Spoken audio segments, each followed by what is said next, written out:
अपन channel SCS Mithila के करू subscribe और बेल बटन जरूर दबा दिया ताकि हर खबर सबसे पहले पहुंचे अहां तक।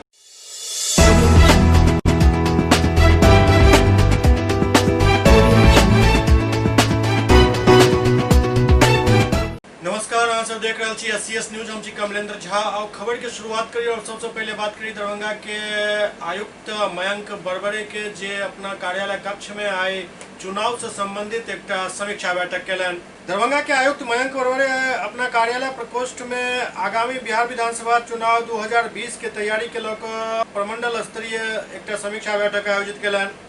बैठक में जिला निर्वाचन पदाधिकारी दरभंगा डॉक्टर त्यागराज रणेश्याम बतैलन जे उनका जिला में 27,65,303 मतदाता छथि। दरभंगा के मतदाता लिंगानुपात 888 है जे 890 भ गेल अछि, जबकि जनगणना में लिंगानुपात 918 अछि। ओ कहलन जे मतदाता जागरूकता हेतु जिला में न्यूनतम मतदान प्रतिशत वाला 500 मतदान केंद्र के चिन्हित कयल गेल हन। दरभंगा के ईपिक अनुपात 0.53 अछि जे राज्य के औसत से अधिक अछि। एतऽ के 32,000 प्रवासी मजदूर के निर्वाचक सूची में पंजीकरण करा लेल गेल अछि। चुनाव कार्य हेतु सेक्टर पदाधिकारी कर्मी के प्रशिक्षण प्रारंभ कऽ देल गेल। ईवीएम के एफएलसी भ गेल अछि। कोविड-19 के मद्देनजर आईटीआई रामनगर के अतिरिक्त मतगणना केंद्र बनावे के प्रस्ताव भेजल गेल हन। इधर पुलिस महानिरीक्षक दरभंगा प्रक्षेत्र अभिजात कुमार कहलन जे अति संवेदनशील एवं सामान्य मतदान केंद्र के आकलन क तदनुपरांत फोर्स के मांग हेतु तैयारी शुरू कर देल जाए। और कहलन जे 107 के तहत बॉन्ड भरवावे एवं सीसीए के तहत क्षेत्र बदल करे के कार्रवाई हेतु पूर्व से तैयारी कर लेल जाए। वो सब बड़ी पुलिस अधीक्षक और पुलिस अधीक्षक के अपना अपना जिला में वारंट के तामील करावे के निर्देश सेहो दिलन। बिहार विधानसभा चुनाव के देखे जदयू वर्चुअल रैली के तैयारी जोर शोर से कर रहा है। बिहार विधानसभा चुनाव के तैयारी में जदयू पूरा तरीका से लाग चुकल है। आगामी 7 सितंबर के मुख्यमंत्री नीतीश कुमार के वर्चुअल रैली निश्चय संवाद हुआ जा रहा है, जेकर तैयारी में जदयू के बैठक के दौर जारी है।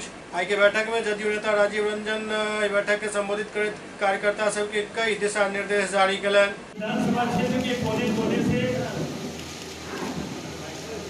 जनता दल यूनाइटेड के बहादुर योद्धाओं का अभिनंदन। शाम के समय आगामी 7 सितंबर को माननीय मुख्यमंत्री और जदयू के जो राष्ट्रीय अध्यक्ष हैं हम सबों के नेता उनकी पहली वर्चुअल रैली होने जा रही है। और ये जो बदली हुई परिस्थिति है जिसमें आप आम सभा नहीं कर सकते हैं, कोई बड़ी रैली नहीं कर सकते हैं, उस परिस्थिति में यह डिजिटल माध्यम ही डिजिटल मंच ही सबसे सशक्त माध्यम बन सकता है।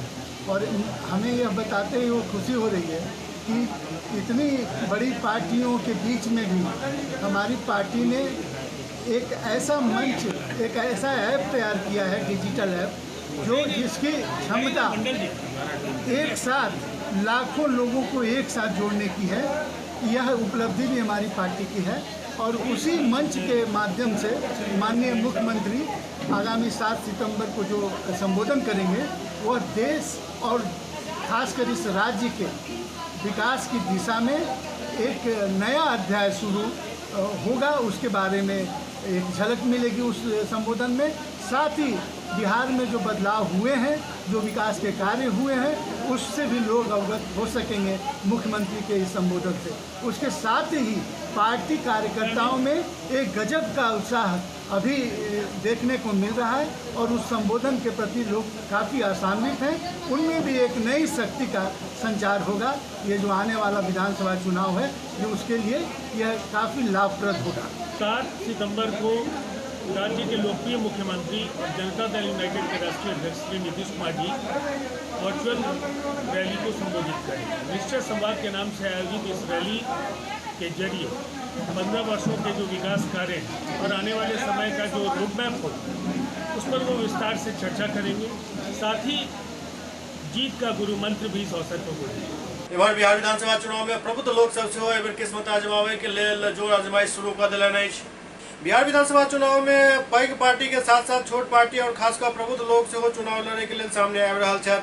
ऑक्सफोर्ड में पढ़ल छात्र मनीष बरियार आई बिहार विधानसभा में अपन नई पार्टी वॉक्स बिहार के चुनाव में उतारे के घोषणा केलन और बांकीपुर से अपन दावा ठोक दिलन अछि। मनीष बरियार शिक्षा, रोजगार और परिवहन व्यवस्था के दुरुस्त करे के योजना बना रहा है। बांकीपुर इसलिए कि मेरी ये जन्मस्थली है और मेरी कर्मभूमि भी है। तो बांकीपुर तो मेरे लिए मतलब आप समझिए कर्मस्थली से और जो आपकी जन्मस्थली है वहीं से आप लड़ना चाहेंगे, वहीं से आपका जुड़ाव है। और जो लोग हैं मुझे लगता है कि जहाँ से हिम्मत मुझे मिली है बांकीपुर की जनता से ही हिम्मत मिली है और इसी को मैं आगे बढ़कर चलना चाहता हूँ। आप अगर जीतते हैं तो सबसे पहले किन बातों पर ध्यान मुझे लगता है कि मैं 3 बातों पर ध्यान दूंगा। एक तो शिक्षा पे ज़रूर ध्यान दूंगा। मुझे लगता है कि शिक्षा जो है बदलने की ज़रूरत है और बहुत ज़बरदस्त बदलाव की ज़रूरत है। दूसरा, मैं यहाँ की जो परिवहन व्यवस्था है उसको बदलना चाहूँगा। मुझे लगता नहीं कि यहाँ की परिवहन व्यवस्था बिल्कुल भी सही है। तीसरा, मैं इनफैक्ट बिहार के लोगों के रोज़गार के बारे में बात करूँगा और ख़ासकर पटना के लोगों के बारे में, क्योंकि मैं रोज़गार देने, ट्रेनिंग से और शिक्षण से जुड़ा हुआ हूँ। इन 3 चीज़ों पे मैं ज़रूर कार्य करूँगा। इसके अलावा तो जो पार्क हैं मुझे लगता है कि बहुत ज़रूरी है। लोगों के मानसिक संतुलन को भी बनाए रखने के लिए आज के ज़माने में पार्कों की ज़रूरत है, बहुत सारी फुटपाथ की ज़रूरत है। मैं छोटी छोटी चीज़ों पे ध्यान दूंगा। मुझे लगता है बड़ी चीज़ों के लिए तो बड़े लोग हैं ही, तो अगर मैं छोटा सा भी ये बदलाव कर सकूँ तो अपने आप को मैं सफल बनूँगा। जन समस्या को किस तरीके से आप देखते हैं? जन समस्या देखिए 2 चीज़ों से आज, एक तो आपके माध्यम से मैं लोगों को जन समस्या जो हैं उसको पहुंचाना चाहूँगा और मुझे अब रोड पे उतरने की मेरी पूरी प्लानिंग बनी हुई है। तो लोगों के साथ संवाद, जाना, अभी कोरोना का समय है तो उसके चलते जो है आपको रुकना पड़ रहा है, लेकिन मैं बता दूं मैं चुनावी मेढक नहीं हूँ। आप मेरी सक्रियता चुनाव के बाद और भी ज़्यादा देखें। जनाधिकार पार्टी के अध्यक्ष पप्पू यादव जातिगत सहभागिता के आधार पर 94 सीट के बंटवारा केलन। जनाधिकार पार्टी लोकतांत्रिक राष्ट्रीय अध्यक्ष पप्पू यादव आगामी विधानसभा चुनाव के लेकर सोशल इंजीनियरिंग पर काम कर रहा है। एही क्रम में वो आई 94 सीट पर सोशल इंजीनियरिंग के ध्यान में रख घोषणा करत बतेला विधानसभा क्षेत्र में जातिवार उम्मीदवार के टिकट दे। अखन तक घोषित 94 सीट में यादव के 20, भूमिहार ब्राह्मण 16, मुसलमान 13, दलित 9, अति पिछड़ा 9, राजपूत 7, कुशवाहा 5 और अन्य जाति के 5 उम्मीदवार के शामिल किया गया। पप्पू यादव कहलन जे जनाधिकार पार्टी बिहार के विकास के राजनीति करत हम सब धर्म और जाति के साथ लोग चलब ताकि सबक प्रतिनिधित्व बनल रहे। आज इस बिहार को जात से निकालने की जरूरत और हिंदू मुसलमान से निकालने की जरूरत, बैकवर्ड फॉरवर्ड की राजनीति को मिटा देने की जरूरत। यह सबसे महत्वपूर्ण है मेरे लिए, मेरी पार्टी के लिए। इसीलिए मैंने कहा 90 में यदि यादव कुर्मी कोरी है तो 90 में 28% दलित भी है, 22% तन पिछड़ा भी है। आप उसकी भूमिका को अलग नहीं कर सकते। ये बहुत क्लियर है पप्पू यादव का लाइन, उस पर कोई बहस नहीं। कि नीतीश कुमार आप गैर दलित और गैर अत्यंत पिछड़े के जो लीडर हैं, जो पिछड़े में, चाहे वो यादव में लीडर हो, चाहे कुर्मी में, चाहे अन्य लीडरों में, कब तक आप दलितों की राजनीति को खत्म करने की साजिश रचेंगे? इन लोगों ने गहरी राजनीति साजिश रची है। मैं मांझी साहब को याद दिलाना चाहूंगा, जब उनका सम्मुख पद दोनों भाई ने किया था, मांझी साहब आप गंभीर पॉलिटिशियन हैं, आपसे बहुत उम्मीद है समाज को, परिपक्व नेता है, मैं आप पर कुछ नहीं कहूंगा। प्लीज नीतीश कुमार के झांसे में मत आइए। दलित राजनीति को कमजोर करने की साजिश इस बिहार में और देश में शुरू से रही है। नीतीश कुमार जी और अन्य पार्टी के लोग किस तरीके से दलितों की सियासत को कमजोर करने की साजिश रची है, ये मांझी साहब के द्वारा वार करवाने की जो कोशिश शुरू हुई है। मैं आग्रह करूंगा मांझी जी को, आप और चिराग जी एक साथ आके दलित और अत्यंत पिछड़ों की राजनीति पर वो आप मजबूती दें। बिहार के पथ निर्माण मंत्री नंदकिशोर यादव आई भाजपा कार्यालय में एक प्रेस कॉन्फ्रेंस केलन। बिहार भाजपा प्रदेश कार्यालय स्थित मीडिया सेंटर में बिहार के पथ निर्माण मंत्री नंदकिशोर यादव एक प्रेस वार्ता के संबोधित केलन। इस दौरान अपन सरकार और पथ निर्माण विभाग के कार्य के ब्यौरा पेश केलन। वो पथ निर्माण विभाग के पुल निर्माण से संबंधित काम की गिनवेलन।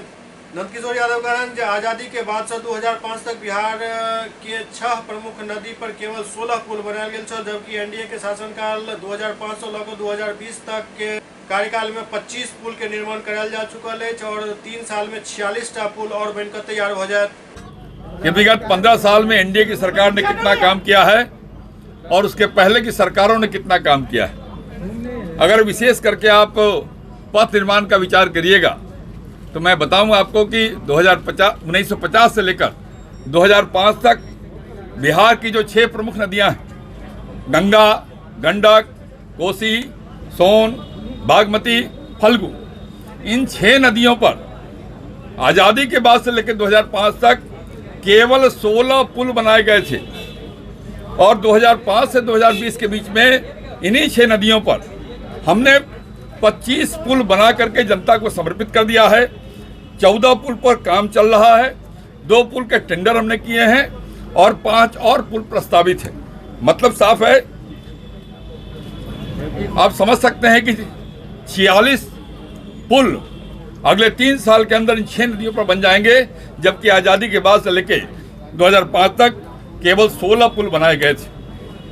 अगर आप लेन की बात करें, गंगा नदी का ही विचार कर लें, गंगा नदी चूंकि विभाजित करती है, तो गंगा नदी पर आज़ादी के बाद से लेकर 2005 तक 10 लेन के केवल 4 पुल बनाए गए थे और हम लोगों ने 15 साल में 6 लेन के 2 पुल बना के जनता को समर्पित कर दिया है और 30 लेन के 7 पुल पर काम चल रहा है, अगले साल 2 साल के अंदर पूरा होगा और साथ साथ 4 पुल 16 लेन के और प्रस्तावित है, टेंडर के प्रोसेस में है।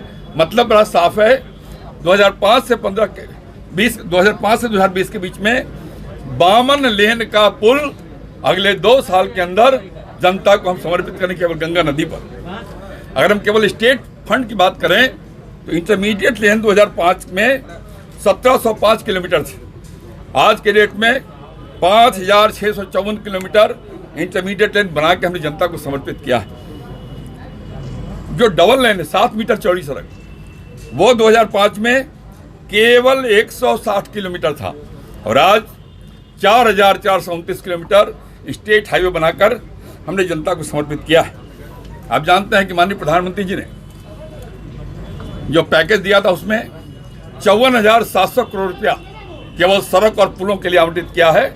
उन अधिकांश योजनाओं पर काम चल रहा है और आने वाले दिनों में ये सारी योजनाएं पूरी हो जाएगी। एक बात मैं और बताना चाहता हूँ आपसे, जो उग्रवाद प्रभावित इलाका हमारे यहाँ रहा है 5 जिले, उस उग्रवाद प्रभावित जिले में विगत 3 साल के अंदर भारत की सरकार ने और राज्य सरकार ने मिलकर 2,672 करोड़ रुपया आवंटित किया है, जिससे 1,636 किलोमीटर सड़क के निर्माण का काम होगा। अब तक 31 शहरों के बाईपास निर्माण का काम हमने पूरा कर लिया है।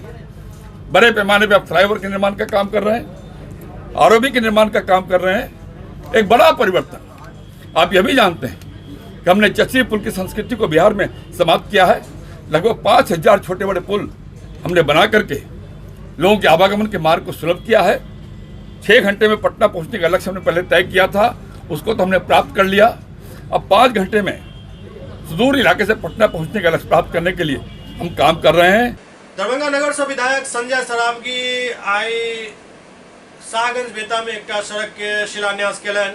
दरभंगा के शहरी विधायक संजय सरावगी आई शाहगंज में एक सड़क के शिलान्यास केलन। वो भरोसा जतलन जे 10 दिन में ये सड़क बनकर तैयार हो जाए। के अलावे और कई सड़क के शिलान्यास हो केलन, लेकिन सवाल ही खराब हो रहा है कि आप जहन चुनाव एकदम सर पर है, एहि समय में शिलान्यास और उद्घाटन के जे अखन बयार बह रहा है वो कते कारगर साबित है, या आवे वाला समय बताएत।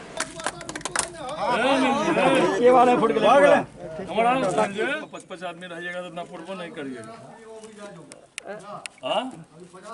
लोक जनशक्ति पार्टी द्वारा आज दरभंगा में एक प्रेस कॉन्फ्रेंस कर जानकारी देल गेल जे जेई और नीट के परीक्षार्थी सब के सुविधा के लेल पार्टी की तरफ से कई तरह के व्यवस्था कयल जा रहा है। लोक जनशक्ति पार्टी द्वारा जेई और नीट के परीक्षार्थी के लेल कई तरह के सुविधा के ऐलान कयल गेल। एहि दौरान लोजपा के जिलाध्यक्ष, प्रदेश स्तर के नेता और गौराबोराम क्षेत्र के एक नेता द्वारा हेल्पलाइन नंबर जारी कयल गेल। हेल्पलाइन नंबर पर कोनो भी परीक्षार्थी यदि उनका सेंटर तक पहुंचे में कोनो परेशानी भ रहल अछि या परीक्षा से संबंधित कोनो परेशानी है तो वो सब फोन कऽ कऽ सुविधा लऽ सकै छथि। बिहार प्रदेश लोक जनशक्ति पार्टी के निर्णय अनुसार संपूर्ण बिहार में कहीं आज कहीं कल हो गया होगा या कहीं कल होगा, आदरणीय चिराग जी और आदरणीय प्रिंस जी ने पार्टी को यह स्पष्ट कहा कि जेईई और नीट, क्योंकि इस कोरोना काल में छात्रों को कई दिक्कतों का सामना करना पड़ेगा। दरभंगा में भी 5 सेंटर नीट का है और जेईई का भी सेंटर एग्जामिनेशन स्टार्ट हुआ।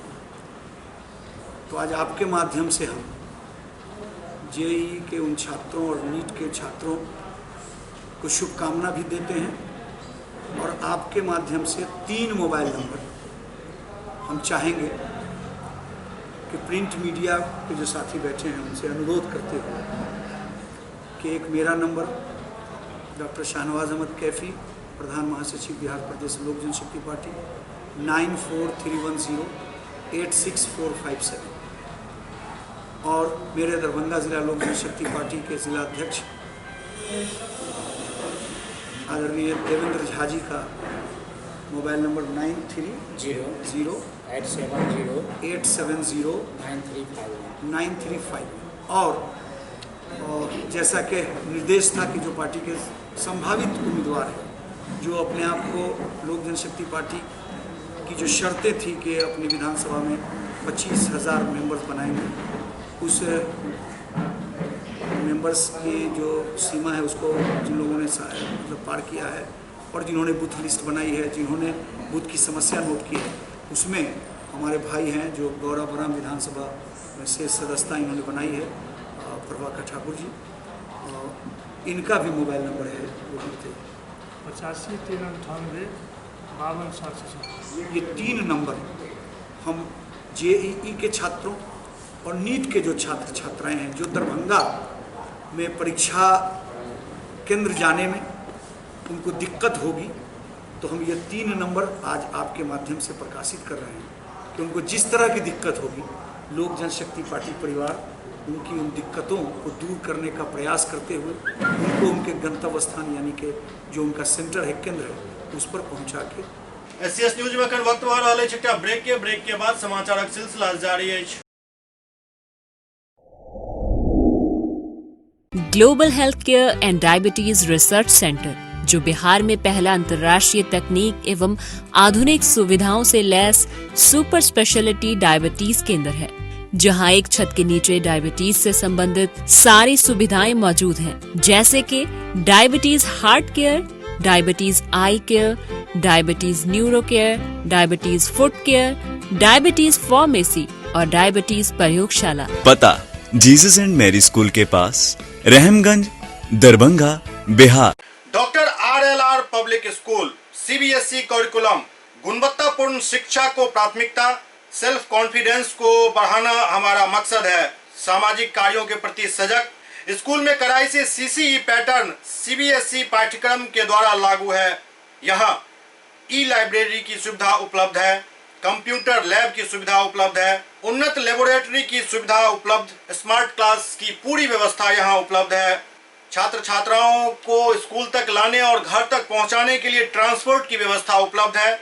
हमारे यहाँ अनुशासन का विशेष स्थान है। स्वस्थ वातावरण को जागृत रखने के लिए स्वच्छता पर विशेष ध्यान दिया जाता है। शिकायत और सुझाव को प्राथमिकता के आधार पर लिया जाता है। हमारा पता है डॉक्टर RLR पब्लिक स्कूल, सदर थाना road, Darbhanga, pin code 846009, mobile number 9430827387, 9835257788। Break के बाद पुनः स्वागत है। दरभंगा के जिला कृषि पदाधिकारी एससीएस संवाददाता दिलीप झा से विशेष बातचीत में जानकारी दिलनि जे हर खेत तक पानी पहुँचावे के लेल कृषि फीडर के तहत सर्वे करायल जा रहा है। किसान सलाहकार सब सर्वे कर रहा है और जल्द ही हर खेत के पानी उपलब्ध करायल जाए। जितने भी मेरे किसान सलाहकार हैं, कृषि समन्वयक हैं, BTM है, ATM है, तो उनके द्वारा जो है उन लोगों को नक्शा उपलब्ध करा दिया गया। और उसके बाद जो है NIC के द्वारा एक ऐप डेवलप किया गया था, कृषि जल ऐप करके है, जो हर एक जो भी हैं सर्वेक्षण करते हैं उनके मोबाइल में अपलोड कर दिया गया है। अब वो जा कर के ग्रामीणों से मिल करके नक्शा को ये फैला देते हैं कहीं पर भी एक जगह पर, और उसके बाद ग्रामीणों की मदद से किस खेत को पानी उपलब्ध है, किस खेत को पानी अनुपलब्ध है, उसका वो सर्वेक्षण कर रहे हैं और वहीं पर तत्क्षण जो है उसको जो है सर्वर में अपलोड कर दे रहे हैं। एक दिन के काम को उस समय अपने लोकल मेमोरी में रखते हैं और उसके बाद फिर जो है शाम तक में वो उसको सेंट्रल सर्वर में अपलोड कर दे रहे हैं।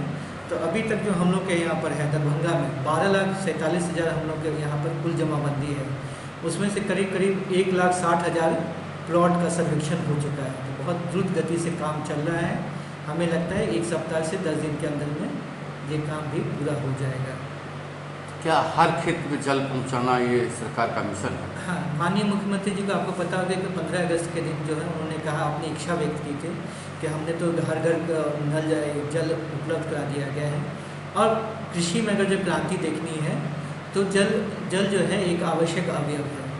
तो अगर जो हर खेत में जल पहुंच जाएगा, मान लेते कि ऐसा नहीं है कि भाई हर एक टुकड़ों में जल जाएगा, वो 10 हेक्टेयर या 5 हेक्टेयर जो भी उसका कैपेसिटी होगा वो एक पंप लगा दिया जाएगा, बोरिंग लगाया जाएगा, और उसके बाद से जितना भी 5 हेक्टेयर का वो पूरा है या 10 हेक्टेयर का जो भी बड़ा बोरिंग होगा तो 10 हेक्टेयर का जो प्लॉट होगा उसको जो है पानी पहुँचाने का कार्य किया जाएगा। ये कब तक इसकी शुरुआत होगी? अभी सर्वे चल रहा है। तो सर्वे हम लोग को यहाँ पर चूँकि बाढ़ था इसलिए अब थोड़ा सा दरभंगा जो है लेट से शुरुआत हुई है, लेकिन हम लोग कोशिश कर रहे हैं कि शेष जितने भी बिहार के ज़िले हैं उनके साथ कदम ताल करते हुए हम लोग उनके साथ ही समाप्त करें। तो 10 सितंबर तक जो है मुख्यालय से हम लोग को डेट मिला है कि 10 सितंबर तक कोशिश करें कि इसको ख़त्म कर दिया जाए। लेकिन हमको लगता है दरभंगा में जो है क्योंकि हम लोगों ने बहुत लेट शुरुआत की है तो 1-2 दिन और आगे जाएगा, लेकिन कोशिश कर रहे हैं कि 10 सितंबर तक इसे खत्म कर लिया जाए। सीतामढ़ी में सामूहिक बलात्कार के आरोपी सब 4 महीना से खुले में घूम रहा है और गिरफ्तारी नहीं भ रहा है। हाथ में फाइल और आंख में आंसू लैत बिलखैत पिता अपन बेटी के न्याय दिलावे के लिए दर दर भटक रहा है। बिलखैत शख्स के बेटी के साथ दरिंदा सब सामूहिक बलात्कार को हुनक हत्या कर देने छल।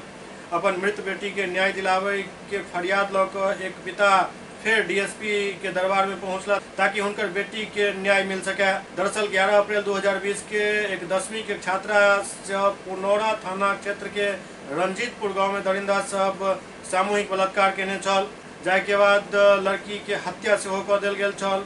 एहि दौरान लड़की के मांग में सिंदूर भी भर देल गेल छल। एहि घटना के बाद पूरा इलाका में सनसनी फैल गेल छल। हालांकि एक व्यक्ति के मामला में गिरफ्तार कयल गेल छल, लेकिन पिता के मुताबिक 4 आरोपी अखनो खुलेआम घूमि रहल अछि। एहि घटना में शामिल मुख्य अभियुक्त लड्डू राय के गिरफ्तारी अखन तक नहीं भेल हन। अपन बेटी के साथ भेल बलात्कार और हत्या के मामला के लऽ न्याय के लिए दर दर भटकैत पिता के यदि न्याय नहीं मिलैत अछि तऽ बिहार के कानून व्यवस्था पर बट्टा लगनाइ सुनिश्चित अछि।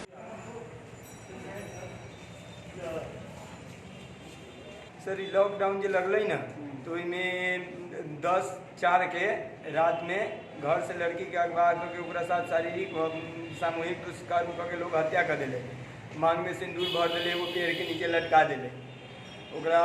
FIR कली अभी तक ले ओकर जे मेन नामजद अभी उठाई ना वो अभी पुलिस के पकड़ से बाहर है। पुलिस वाला पता नहीं केकरा केना कौन आधार से कौन सबूत से पकड़ ले ले। अभी यही सब के ऊपर कोनो कार्रवाई ना हो रहा है। वो सब बराबर अबे जी गांव में मारे पीटे के धमकी दे जी केस उठा लेना तो वो लड़की के उठा के ले गई, दूसरों के उठा के ले जाओ। पुलिस क्या सहयोग कर रहा है? पुलिस सहयोग आश्वासन दे रहा है, सहयोग के नाम पर तो कुछ नहीं अभी तक हमको मिला है। सहयोग किया रहता तो उस सबको गिरफ्तारी नहीं हुई रहती। धमकी में क्या देता है? धमकी में देता है कि केस उठा लो ना तो हत्या कर देंगे, मार देंगे। हमारा एगो भाई के दोस्त के मोबाइल पर भी फोन आया था कि उस सबको संगति छोड़ दो ना तो तोरा भी मार देंगे। हमको तो बराबर कहता है कि तू केस उठा लो ना तो तोरा दूसरों तेसरों लड़की के उठा के ले जाएंगे। सर अभी हमको 5 गो लड़की है। आप ही के बेटी के साथ हुआ था? जी, सबसे बड़ी लड़की थी। मैट्रिक परीक्षा हम दे ली थी। कहाँ का मामला, कौन सा थाना क्षेत्र? सर पुनौरा थाना क्षेत्र के मामला है, रंजीतपुर पूर्वी गांव के है, रंजीतपुर पूर्वी पश्चिमी के। क्या नाम आपका? राम नरेश यादव। एसपी डीएसपी से क्या गुहार लगाए थे? सर एसपी साहब यहाँ तो खाली आवेदन किए हुए, डीएसपी साहब यहाँ तो बराबर आए थे। जब कुमार वीर धीरेन्द्र साहब थे ना, तो मैं बराबर यहाँ आता था। बहुत बढ़िया आदमी प्रतीत होते थे, अच्छा मतलब लगता था कि हमारा इंसाफ जरूर मिल जाएगा यहाँ से। लेकिन अब उनको बदली हो जाने के बाद थोड़ा सस्पिशन मन में हो गया है, भय लग रहा है। अभी तक नया डीएसपी साहब से नहीं मिले। क्या नाम है आपका? राम नरेश यादव। बेगूसराय में दहेज के लिए एक महिला के हत्या करे के मामला सामने आयल हन। बेगूसराय में दहेज के लिए ससुराल वाला द्वारा एक महिला के फांसी लगाकर हत्या करे के मामला सामने आयल हन। मामला रतनपुर ओपी क्षेत्र के रतनपुर गांव के अछि। मृतक महिला के पहचान रतनपुर निवासी विकास कुमार के 23 वर्षीय पत्नी सुप्रिया कुमारी के रूप में हुई। मृतका के मामा मुकेश कुमार बतौलन जो 2 साल पहले सुप्रिया के शादी रतनपुर गांव निवासी रामनंदन सिंह के पुत्र विकास कुमार के साथ करायल गेल छल। शुरू में सब कुछ ठीक छल, लेकिन किछु दिन के बाद दहेज के लऽ कऽ सुप्रिया के साथ प्रताड़ना के दौर शुरू भेल। धीरे धीरे प्रताड़ना बढ़त गेल और ओहिके बाद पूरा परिवार मिलकर सुप्रिया के फांसी लगाकर हत्या कर देलक और चुपके से जलावे के लेल लऽ जा रहल छल। लेकिन एकर सूचना मिलते ही पुलिस के साथ वो सब पहुंचला और ओहिके बाद आगू के कार्रवाई शुरू भ गेल अछि। लड़की का मामा है, लड़की की माँ बच्चे में मर गई। हम लोग उसका शादी विवाह करके बढ़िया देख रेख करके शादी विवाह करवाए। शादी विवाह करवाने के बाद कभी से कोई टेंशन नहीं आया। बीच में इधर से मांग चल रहा था कि लड़का को आपने कुछ नहीं दिया करके बार बार प्रताड़ना की जा रही थी। हम लोग उनको सांत्वना दे रहे थे कि ठीक है, हम लोग को जो औकात होगा हम लोग देंगे। लेकिन बगैर मेरे कहे बगैर में हमसे बात किए हुए रात में उसको अभी सुबह उसको फांसी लगा के मार दिया गया, जिसमें उसकी सास, उसकी गोतनी और उसके भैंसुर शामिल हैं। ये लोग सभी मिलके उसकी हत्या किए। शादी कब हुई? शादी हुई थी 2 साल पहले। मायके कहाँ करती? मायके इसका दुलारपुर है। पटना के डीएम द्वारा अगला 10 दिन तक कोरोना के लऽ विशेष मास्क चेकिंग अभियान चलावे के निर्देश दिल गेल। कोरोना संक्रमण के रोकथाम हेतु अगला 10 दिन तक पटना के डीएम के आदेश पर विशेष मास्क चेकिंग अभियान चलायल जा रहा है। पटना के डीएम कुमार रवि के साथ एसएसपी उपेंद्र शर्मा भी मौजूद चला। वो पटना जंक्शन के पास कई दुकान के औचक निरीक्षण कर डीएम बिना मास्क पहिरल दुकानदार सबके फाइन कटवेलन और ओहि के बदला में मास्क सेहो देलन। संगे अगला 3 दिन तक दुकान बंद करे के निर्देश सेहो देल गेल। बिना मास्क पहने कोनो भी व्यक्ति के दुकान में प्रवेश करे से मना कयल गेल हन।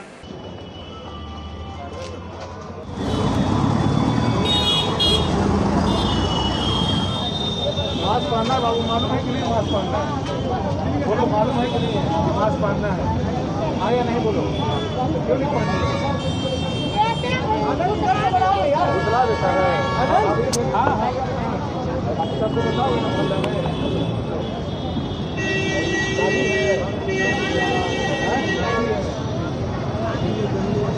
के दौरान कई दुकानदार मास्क नहीं लगाए हुए तो उन पर कार्रवाई भी। हाँ, उन पर उनके दुकानों पर कार्रवाई हो रही है और उनको 3 दिन के लिए नोटिस दिया जा रहा है कि दुकानों को बंद रखें। और उनके द्वारा यह स्पष्ट रूप से जानकारी देने पर कि आगे से इन सभी चीज़ों का पालन करेंगे, उस पर विचार किया जाएगा। और ऐसी बहुत सारी दुकानें हैं जहाँ पर बिना मास्क के कोई भी किसी भी व्यक्ति को घुसने नहीं दिया जा रहा है। तो ऐसे दुकानदार प्रशंसा के भी पात्र हैं।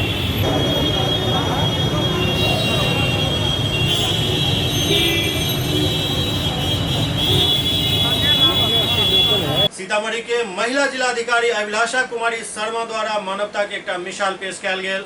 सीतामढ़ी के महिला जिलाधिकारी अभिलाषा कुमारी शर्मा के एक मानवीय चेहरा देखे के लिए मिलल। बीतल दिन मुहर्रम पर्व के दौरान जखन जिलाधिकारी सीतामढ़ी शहर के मेहसोल गांव के दौरा कर रहा छली, ओहि दौरान एक 12 साल के बच्चा जकर नाम आमिर छल, वो उनका पास पहुंचल, सेल्फी ले की इच्छा जतेलक। डीएम लड़का से बातचीत कलन तो बातचीत के दौरान बच्चा बेबाकी से अपन प्रतिभा के परिचय दिलक। एहि दौरान आमिर जिलाधिकारी से बातचीत में पैघ भऽ डीएम बने की इच्छा जाहिर कलक, जकरा सुनि कऽ जिलाधिकारी काफ़ी खुश भेली और अपना कार्यालय में बजाकर न सिर्फ ओकरा उपहार दिलन बल्कि सम्मानित भी कलन और आमिर के पढ़ाई लिखाई के सारा जिम्मा वो खुद उठेलन। Your father has come with you? कहाँ है? आप हैं बोलो, बोली बोलो। अरे वेरी गुड, आइए। मैं लाइफ टाइम में पहली बार मैंने देखा ऐसा चाइल्ड, एक्स्ट्राऑर्डिनरी ठीक है। और इसको पूरा पढ़ाइएगा, ठीक है। परिमल जी, मेरा नंबर इनको दे दीजिए, ठीक है। कभी भी कुछ भी ऐसा लगेगा तो आप बताइएगा, ठीक है। And he deserves best education और बहुत अच्छे से आपने पढ़ाया है। And you will be a DO one day. Okay? I want to become like you. Oh, you want to become like me? That is a pride for me. You will be a much better DM than me. No, but it. ठीक है, DB officer हैं, ठीक है, ये देखो, इससे video conference है, हम उसे दूसरे बात कर सकते हैं, कम, आ जाओ। जिलाधिकारी अपना निजी गाड़ी में बैसा के उनका अपना घर लऽ गेली। आमिर के ओहिठाम काफी आवभगत कयल गेल और आमिर के पिता के सेहो एहि बात के भरोसा देल गेल जे इंटरमीडिएट तक ओकर पढ़ाई के पूरा व्यवस्था जिलाधिकारी अपना स्तर से करती। जिलाधिकारी मीडिया से बात करते कहलन जे ई बच्चा आगू चल कर सीतामढ़ी के नाम रोशन करत। फ्लैग मार्च करते हुए जब मैं जा रही थी तब मेरी मुलाकात इस बच्चे से हुई और इस बच्चे से जब रोक के बात की गई, इस बच्चे ने मुझे कहा कि बस एक फ़ोटो लेना है। तो मैंने कहा कि ठीक है तुम्हारे साथ लेते हैं। तो फिर बच्चे को बहुत ही हर्ष महसूस हुआ और मैंने इससे बात की और इसने कहा मुझे कि मैं डीएम बनना चाहता हूँ। और बड़ी बात ये थी कि इसने डीएम का फुल फॉर्म भी बताया कि डिस्ट्रिक्ट मजिस्ट्रेट, और वो मेरे लिए बहुत ही बड़ा गर्व का क्षण था और वो ये क्षण मैं कभी अपने पूरे जीवन काल में कभी भूल नहीं पाऊँगी। और ये बच्चा बहुत ही ज़्यादा इंटेलिजेंट है, बहुत ही बेहतरीन ढंग से इंग्लिश बोल रहा था और ये बहुत ही प्रभावशाली बच्चा है। इसलिए आज मैंने इसे बुलाया ताकि ये सही में जाने कि डीएम क्या होते हैं, उनका कार्य क्या होता है और ये मोटिवेटेड रहे और ये बने। इसके हेल्प के लिए हमने सारी ये कराई है। ये जहाँ पढ़ना चाहता था जिस स्कूल में, उस स्कूल में हमने इसका करवाया है कि वहाँ दाखिला हो और सारे चीज़ जो इसके रिक्वायरमेंट होंगे एडमिशन के लिए और पढ़ाई के लिए वो हम लोग इसके लिए करेंगे। बस मेरी यही है कि कोई भी बच्चा सिर्फ अभाव का किसी के कारण ये नहीं सोचे कि हम अपने सपनों को नहीं पूरा कर सकेंगे, क्योंकि सपने किसी चीज़ के अभाव से नहीं होते हैं। बस अपने सपने का उड़ान भरे और आपकी जो इच्छाएं हैं वो बिल्कुल पूर्ण हो। हम यही आमिर के लिए भी हम सभी आशीर्वाद देते हैं और हम सभी यही प्रार्थना करेंगे कि इसको हर कुछ मिले जो इसने सोचा है। और ये बहुत ही लगनशील बच्चा है और बहुत ही जागरूक बच्चा है और मैं चाहती हूँ कि सीतामढ़ी का हर बच्चा ऐसा ही हो और सबकी आंखों में सपने हो और वो सपने साकार हो। SCS न्यूज के अंक में खनतवा अगला अंक में फिर कुछ और समाचार संग उपस्थित है। तब तक अपने सब देखते रहो SCS न्यूज। नमस्कार।